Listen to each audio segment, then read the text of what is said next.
छात्रों, आज मैं 10वीं कक्षा के छात्रों के लिए एक कविता पाठ पढ़ेंगे। तो बच्चों, आज हम एक दोहा के बारे में जानकारी प्राप्त करेंगे।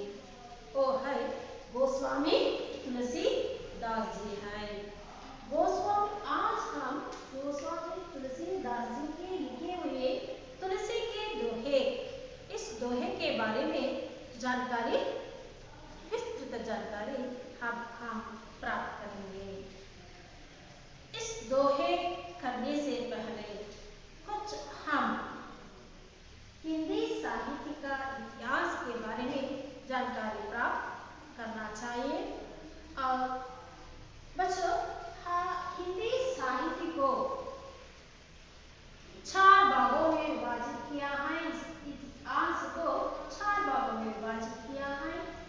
पहला है वीरगाथ काल, दूसरा भक्ति काल, तीसरा रीति काल, चौथा आधुनिक काल।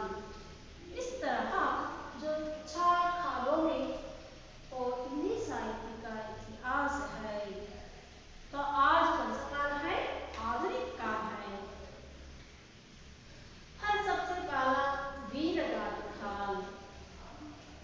इस काल में वीरगाथ काल में कविಗಳು आस्थानदಲ್ಲಿದ್ದು जो राजाओं के सामने ही रहते थे और आ राजರ ಒಂದು ಹೊಗಳಿಕೆಯನ್ನ, ಪ್ರತಿಭೆಯನ್ನ, ಅವರ ವೀರತೆ, ಶೂರತೆಯನ್ನ ಹೊಗಳುವ ಕವಿತೆಗಳನ್ನ ಬರಿತಾ ಇದ್ರು। और जब युद्ध हो तो वो राजा के साथ भी जाते थे। ಆಗಿನ ವೀರಗಾಥ ಕಾಲದ ಕವಿಗಳು ಹೇಗಿದ್ದಪ್ಪ ಅಂದರೆ ವೇಗ हाथी, कभी कभी हाथ में तलवार भी होता था और कलम भी, ಕಡ್ಗನ್ನು ಹಿಡಿಬೇಕಿತ್ತು ಮತ್ತೆ ಪೆನ್ನನ್ನು ಹಿಡಿಯಬೇಕಿತ್ತು। जो कवि इन युद्ध के समय जो दुख, अहिंसा को देखकर वो बहुत दुखित होकर वो भक्ति काल में लीन हो गए। भक्ति में, भगवान से भक्ति में लीन हो गए। और जो भक्ति काल के कवि हैं, जो दोहाकार है, जो भक्ति काल में जो सभी भक्ति काल के कवियों ने 2 भागों में विभाजित किया है। वो भक्ति काल में निर्गुण धारा और सगुण धारा, इस तरह 2 प्रकार के 2 ರೀತಿಯ ನಾವು ದೋಹಾಕಾರನಲ್ಲಿ ನೋಡ್ತೇವೆ।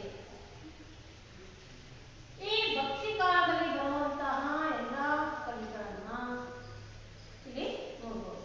निर्गुण धारा 2 भागों में विभाजित किया है भक्ति काल को, निर्गुण धारा, सगुण धारा। निर्गुण धारा इसका अर्थ है इनमें आने वाले कवि भगवान पर विश्वास नहीं करते, वो भगवान को नहीं मानते थे, वो निर्गुण धारा शाखा के कवि कहते हैं। जिनको भगवान पर विश्वास है, ಯಾರಿಗೆ ಭಗವಂತನ ಮೇಲೆ ನಂಬಿಕೆ, ವಿಶ್ವಾಸವಿದೆ, ಅವರನ್ನ ಸಗುಣಧಾರದ ಕವಿಗಳು ಅಂತೇಳಿ ಹೇಳ್ತಾ ಇದ್ದೀವಿ। ಮತ್ತೆ निर्गुण भक्ति काल में 2 भागों में विभाजित किया है, निर्गुण धारा, सगुण धारा। इन निर्गुण धारा में 2 शाखा होते हैं। एक है ज्ञानश्री शाखा, दूसरा प्रेमाश्री शाखा। जो ज्ञानश्री शाखा में आपने पिछले 9वीं कक्षा में पढ़ चुके हैं कबीरदास जी के दोहे। और ज्ञानश्री शाखा में आने वाले सबसे प्रसिद्ध दोहाकार कबीरदास जी है। और कबीरदास जी कौन है? भक्ति काल के, निर्गुण धारा के, ज्ञानश्री शाखा के सर्वश्रेष्ठ दोहाकार कबीरदास जी है। और प्रेमाश्री शाखा में प्रसिद्ध कवि जायसी है। भक्ति काल को दो भागों में विभाजित किया है, निर्गुण धारा और सगुण धारा। निर्गुण धारा जिनको भगवान पर विश्वास नहीं है, और इस दो शाखाओं में विभाजित किया है। एक है ज्ञानाश्रय शाखा, दूसरा प्रेमाश्रय शाखा। जो ज्ञानाश्रय शाखा के सर्वश्रेष्ठ दोहाकार कबीरदास जी है, प्रेमाश्रय शाखा के सर्वश्रेष्ठ दोहाकार जायसी है। अब उसी तरह सगुण धारा, सगुण धारा इस भाग के कवि जो भगवान पर विश्वास होते हैं, और इनको भी दो भागों में विभाजित किया है, राम भक्ति शाखा, कृष्ण भक्ति शाखा।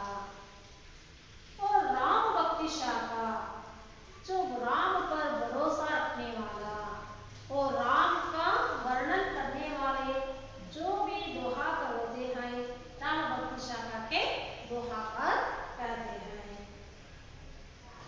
राम भक्ति शाखा के सर्वश्रेष्ठ दोहाकर तुलसीदास जी है।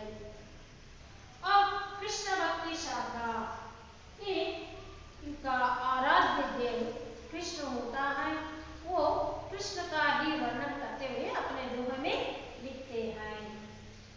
वो कृष्ण भक्ति शाखा के सर्वश्रेष्ठ दोहाकार है सूरदास, है ना। वो सगुಣ ದಾರ ಅಂದ್ರೆ ಭಗವಂತನಲ್ಲಿ ನಂಬಿಕೆ ಇರುವವರು, ಅದರಲ್ಲಿ ರಾಮ ಭಕ್ತಿ ಶಾಖಾ, कृष्ण भक्ति शाखा ಅಂತೇಳಿ ಎರಡು ಇದಾಗಿದೆ। राम भक्ति शाखा में जो राम को वो आराध्य देव मानते थे और राम पर भरोसा रखते थे, वो उनको राम भक्ति शाखा के दोहाकार कहते थे। उसमें सर्वश्रेष्ठ दोहाकार तुलसीदास जी है।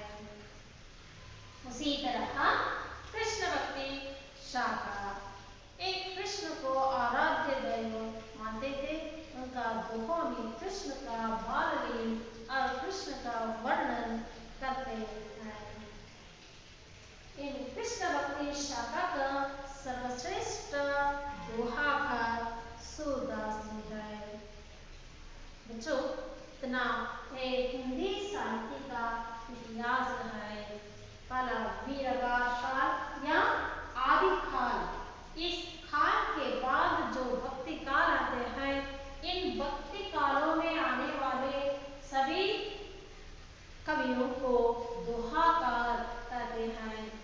और भक्ति काल में आने वाले तुलसीदास जी हैं, और कबीरदास जी, तुलसीदास जी, सूरदास और मीराबाई आदि रही, बिहारी जैसे अनेक दोहाकार, ये सभी भक्ति काल में आने वाले दोहाकार है।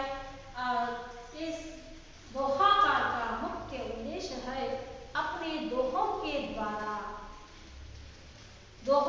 द्वारा समाज में सुधार करना और समाज ಸುಧಾರಣೆಯನ್ನು ತರುವುದೇ ಈ दोहाकाರದ मुख्य उद्देश्यವಾಗಿತ್ತು। इसलिए सब भक्ति काल के जो आने वाले शाखा है और दोहाकार है। तो बच्चों, आज हम तुलसी के दोहे, अगर तुलसी कौन है?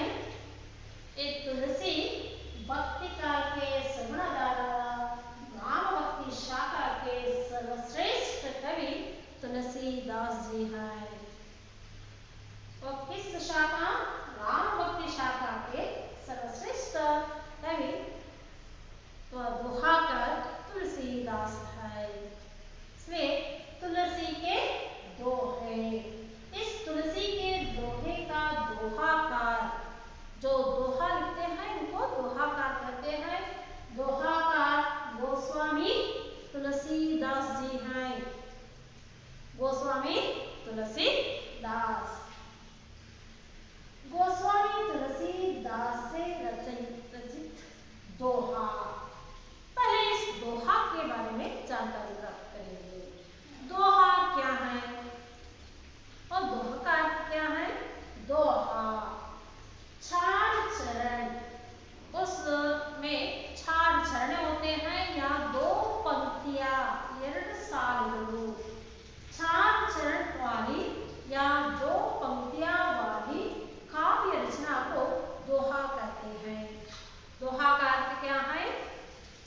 चरण वाली काव्य रचना को दोहा कहते हैं अथवा दो पंक्तियां वाली काव्य रचना को दोहा कहते हैं।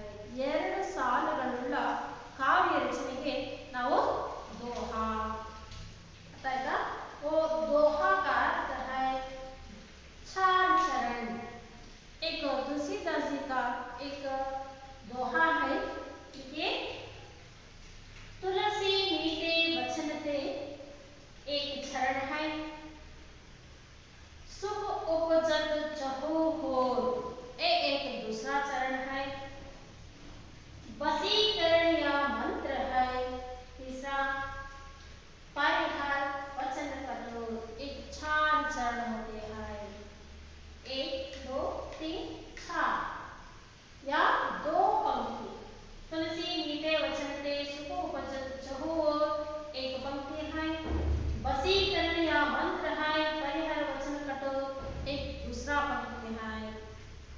दो पंक्ति वाली काव्य रचना को हम क्या कहते हैं दोहा कहते हैं या चार चरण वाली काव्य रचना को दोहा कहते हैं।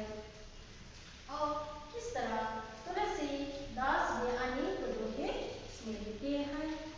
गोस्वामी तुलसीदास वो भक्ति काल के सगुणगारक राम भक्ति शास्त्र सर्वश्रेष्ठ दोहाकार तुलसीदास जी है। आज हम तुलसी गोस्वामी तुलसीदास से रचित कुछ दोहे के बारे में अब हम जानकारी आज करेंगे। उस दोहे के भावार्थ को और समझने के पहले हम उस गोस्वामी तुलसीदास जी के बारे में जानकारी प्राप्त करेंगे। अब हम लेकर परिचय गोस्वामी या कवि परिचय गोस्वामी तुलसीदास जी का परिचय देखेंगे। तुलसी के दोहे। इस दोहे का दोहाकार गोस्वामी तुलसीदास जी हैं। तो बच्चों अब हम गोस्वामी तुलसीदास जी का परिचय प्राप्त करेंगे। तो देखिए चित्र तुलसीदास जी का है। वो तुलसीदास जी ने दोहे लिख रहे हैं। तुलसी के दोहे का दोहाकार गोस्वामी तुलसीदास जी है। तुलसीदास जी का परिचय। गोस्वामी तुलसीदास हिंदी साहित्य के भक्ति काल की राम भक्ति शाखा के प्रमुख कवि हैं। किस काल के? भक्ति काल के राम भक्ति शाखा के प्रमुख कवि तुलसीदास जी हैं। तुलसीदास का जन्म सन 1532 में हुआ। कब हुआ? 1532 में हुआ। कहाँ हुआ? जन्म स्थान उत्तर प्रदेश के राजापुर में हुआ। उत्तर प्रदेश के राजापुर में हुआ। तुलसीदास जी का जन्म कब हुआ? 1532 को हुआ। कहाँ हुआ? उत्तर प्रदेश के राजापुर में हुआ। उनके पिता का नाम, माता पिता का नाम, पिता का नाम आत्माराम और माता का नाम हुलसी था। पिता का नाम क्या था? आत्माराम। माता का नाम हुलसी था। कहा जाता है कि जब तुलसीदास जी का जन्म हुआ तब उन्होंने राम नाम का उच्चारण किया था। किसका उच्चारण? राम का नाम उच्चारण किया था। इसलिए उनके बचपन का नाम राम बोला पड़ा। बचपन का नाम क्या था? राम बोला पड़ा। तुलसीदास भगवान राम के अनन्य भक्त थे। तुलसीदास किसके भक्त थे? राम के भक्त थे। और उनकी प्रमुख रचनाएं रामचरितमानस, विनय पत्रिका, गीतावली, दोहावली, कवितावली आदि।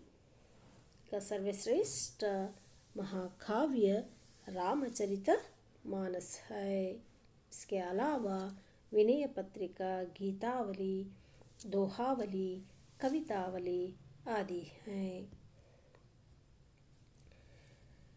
उनका देहांत, तुलसीदास जी का देहांत 1623 को काशी में हुआ। कब हुआ? 1623 को। कहाँ हुआ? काशी में उनका देहांत हुआ।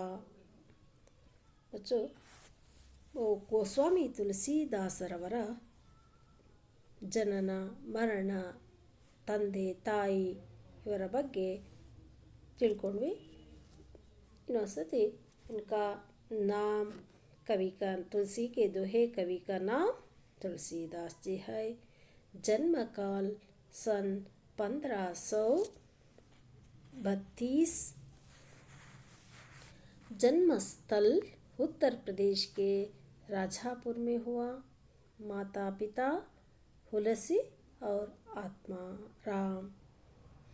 बचपन का नाम राम बोला।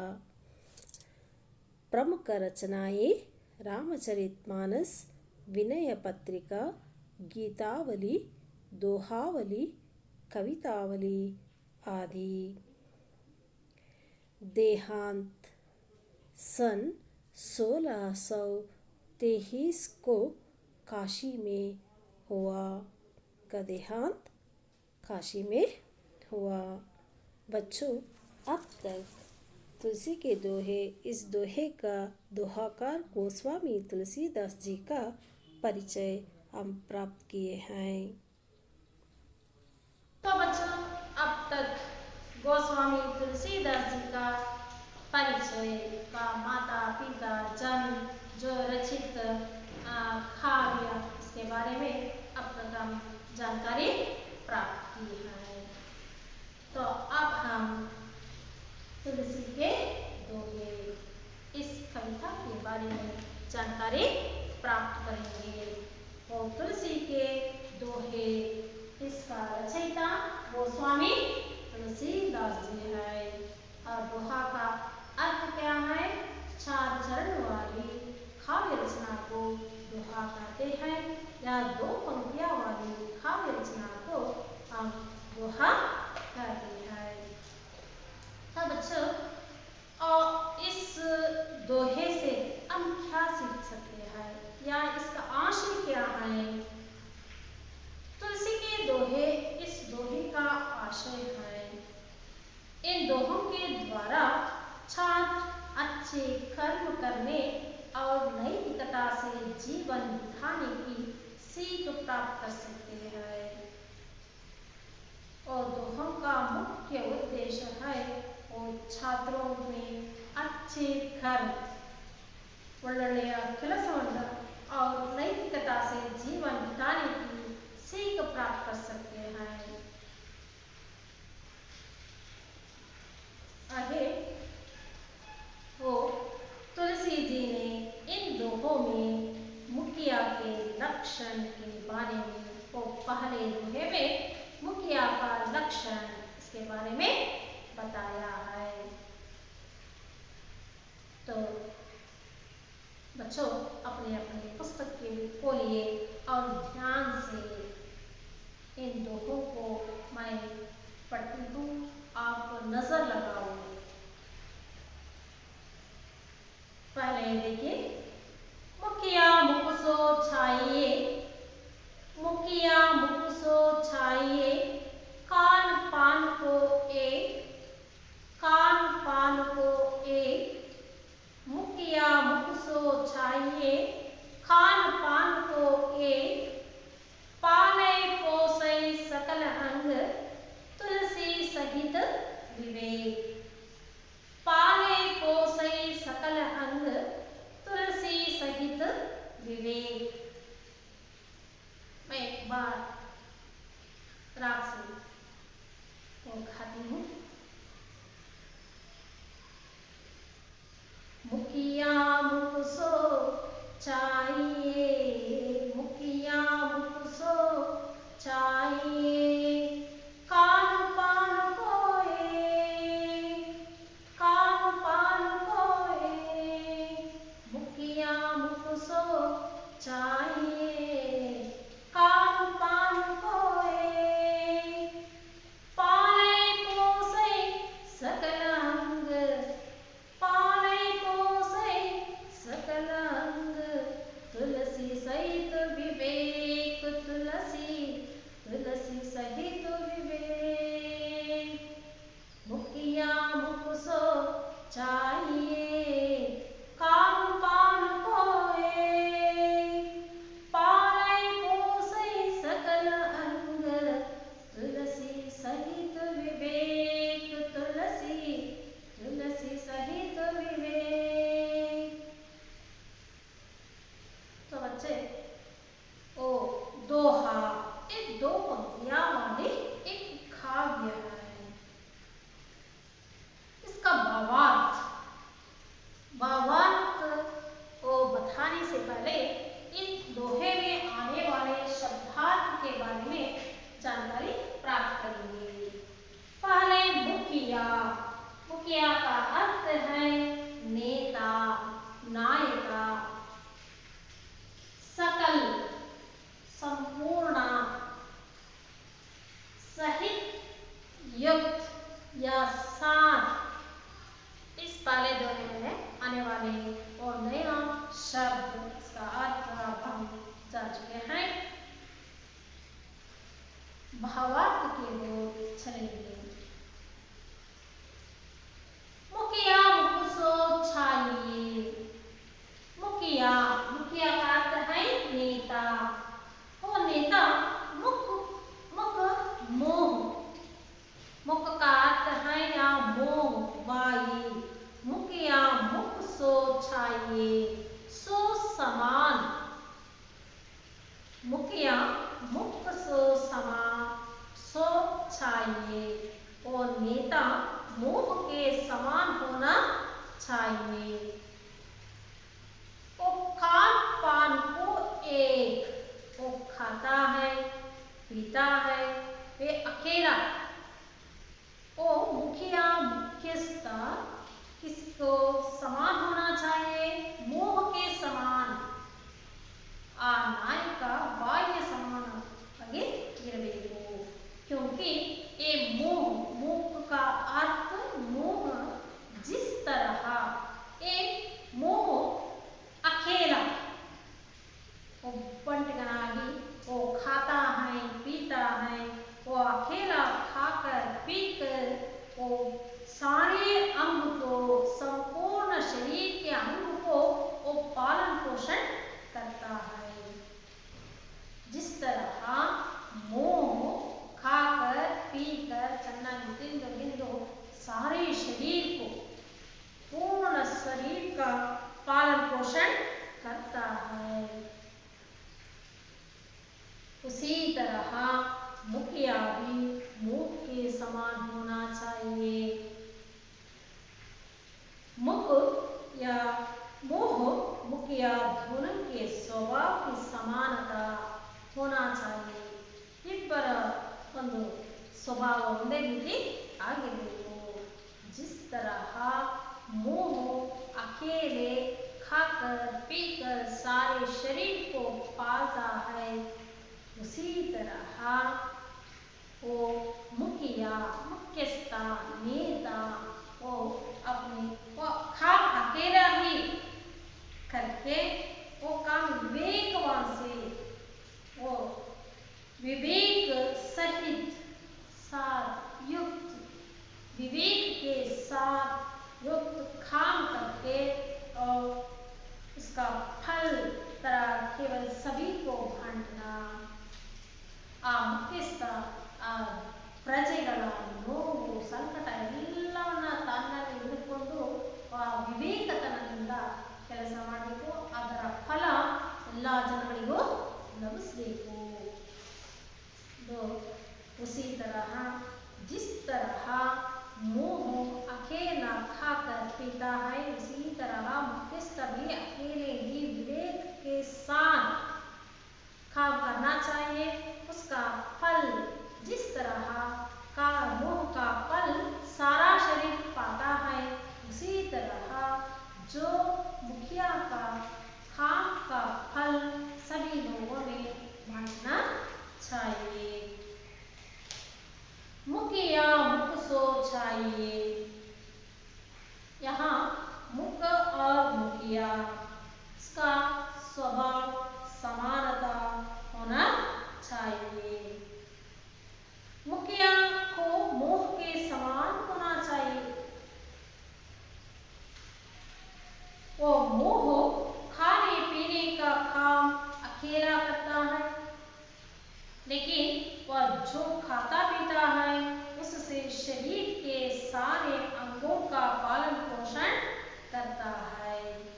जो अकेला खाकर पीकर वो करता है, वो खाता पीता है, उससे शरीर के सारे अंगों का पालन पोषण करता है। तुलसी का राय है, आशय है कि मुखिया को भी ऐसे ही विवेकवान होना चाहिए। वो विवेक के साथ वह काम अपनी तरफ से करो, विवेक के साथ अपने तरफ से काम करे, उसका फल सभी में बांटे। तानु ವಿವೇಕತನದಿಂದ ಕೆಲಸವನ್ನು ಎಲ್ಲ ಪ್ರಜೆಗಳ ದುಃಖ ನೋವು ನಲಿವುಗಳನ್ನೆಲ್ಲ ತಾನು ಸ್ವೀಕರಿಸಿ ವಿವೇಕತನದಿಂದ ಅವನು ಕೆಲಸವನ್ನು ಮಾಡಬೇಕು. ಇದರ ಫಲ ಎಲ್ಲ ಜನರಿಗೂ ಲಭಿಸಬೇಕು. और एक बार दुआ को देखिए। मुखिया मुख सो छाइए, खान पान को ए पाले पोसे सकल अंग, तुलसी सहित विवेक। जो मुखिया किसके समान होना चाहिए? मुख के समान होना चाहिए। तुलसीदास का आशय है मुखिया और मुख का स्वभाव समान होना चाहिए. ಮುಖ್ಯಸ್ಥ ಮತ್ತೆ ಬಾಯಿಯ ಸ್ವಭಾವ ಒಂದೇ ಆಗಿರಬೇಕು. ಯಾರು ಸಮವಾಗಿರಬೇಕು? ಮುಖ್ಯಸ್ಥ ಮೋಹ ಬಾಯಿಗೆ ಸಮನಾಗಿ ಇರಬೇಕು. जिस तरह मोह बाई ಹೇಗೆ वो अकेला ही खाता है, पीता है, और तिंदु कुंदु और उसका खाकर सारे शरीर पालन पोषण करते हैं, और जो खा पीकर सारे अंगों का पालन पोषण इडೀ शरीರದ पालन पोषण ಹೇಗೆ ಮಾಡುತ್ತೋ उसी तरह मुखिया भी वो अकेले ही वो विवेकवान से उसका काम करना और विवेक युक्त से काम करना और उसका फल सभी में बांटना. इस तरह मुखिया के समान होना चाहिए. पहले इस दोहे में तुलसीदास जी का कहते हैं मुखिया के लक्षण के बारे में. इस दोहा में किसके बारे में कहा है? मुखिया के लक्षण के बारे में. वह मुख्यस्थ या अकेले ही उसका विवेक से काम करना, ಮಾಡಿಸಬೇಕು.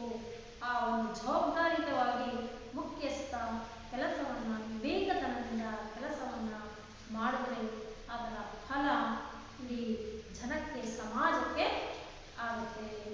ಯಾವ ರೀತಿ ಬಾಯಿ ತಾನೊಬ್ಬನೇ ಅಕೇಲೆಯಲ್ಲಿ ತಾನೊಬ್ಬನೇ ತಿಂದು ಕುಡಿದು ಇಡೀ ಶರೀರವನ್ನು ಪಾಲನೆ ಪೋಷಣೆ ಮಾಡುತ್ತೋ ಅದೇ ರೀತಿ ಪಾಲನೆ ಪೋಷಣೆ ಕೆಲಸ ಮಾಡ್ಕೊಳ್ತಾವೆ ಬೇರೆ ಬೇರೆ. इसी तरह ಮುಖ್ಯಸ್ಥನೂ ಸಹ ತನ್ನ ಜವಾಬ್ದಾರಿಯುತ ಕೆಲಸವನ್ನು ವಿವೇಕತನದಿಂದ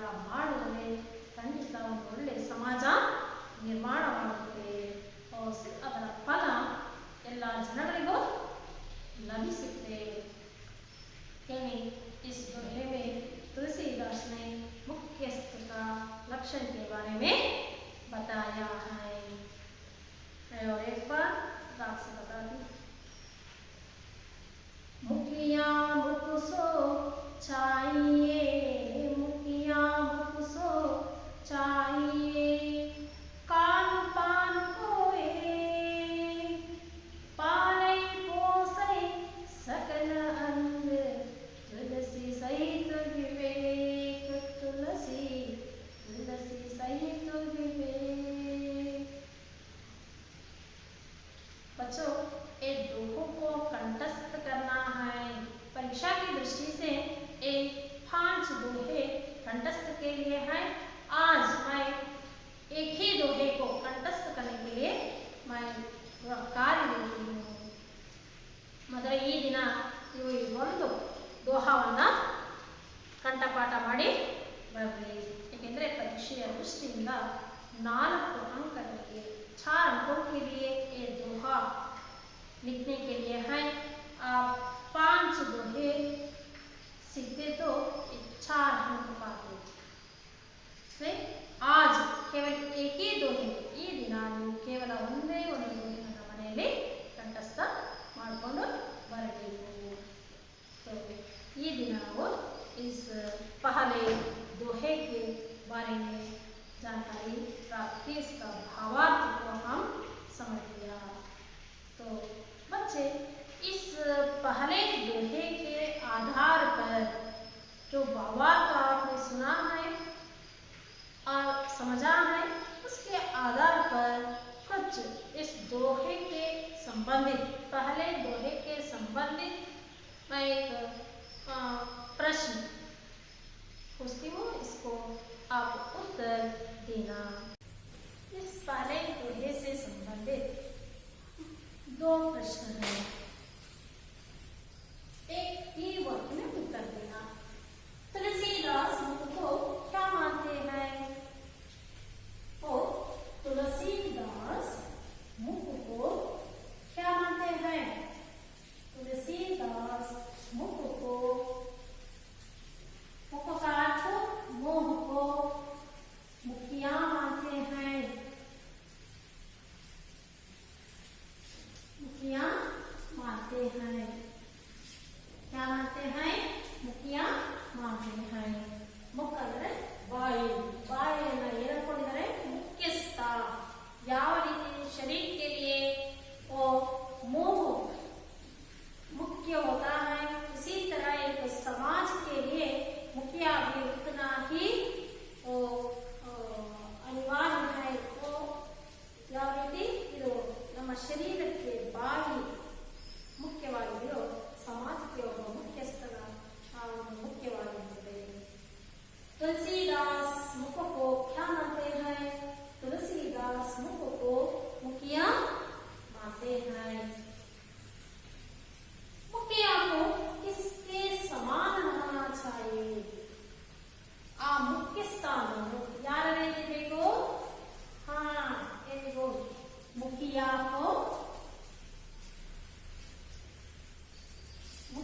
को किसके समान? मुंह के समान। क्या मुख के समान? किसके, क्या, क्या किसके समान?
दी है।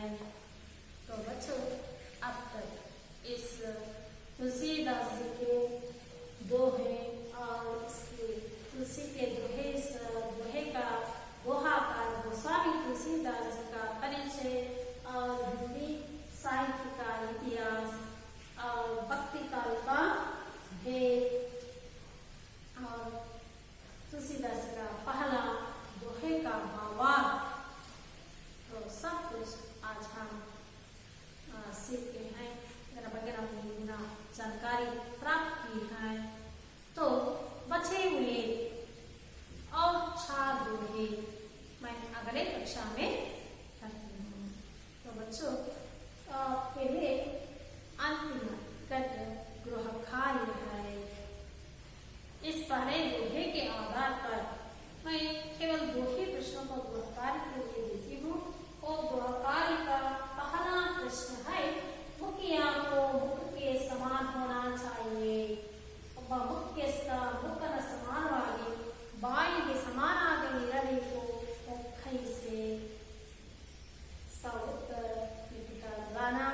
और इस दोहे का भावार्थ परीक्षा की दृष्टि से बहुत इम्पोर्टेंट है तुलसी के दोहे, क्योंकि एक 4 अंक के लिए दोहा कंठस्थ करके लिखने के लिए है, 4 अंकಗಳು दोहेನ ಬರೆಯಲಿಕ್ಕೆ और 3 अंक भावार्थ लिखने के लिए है।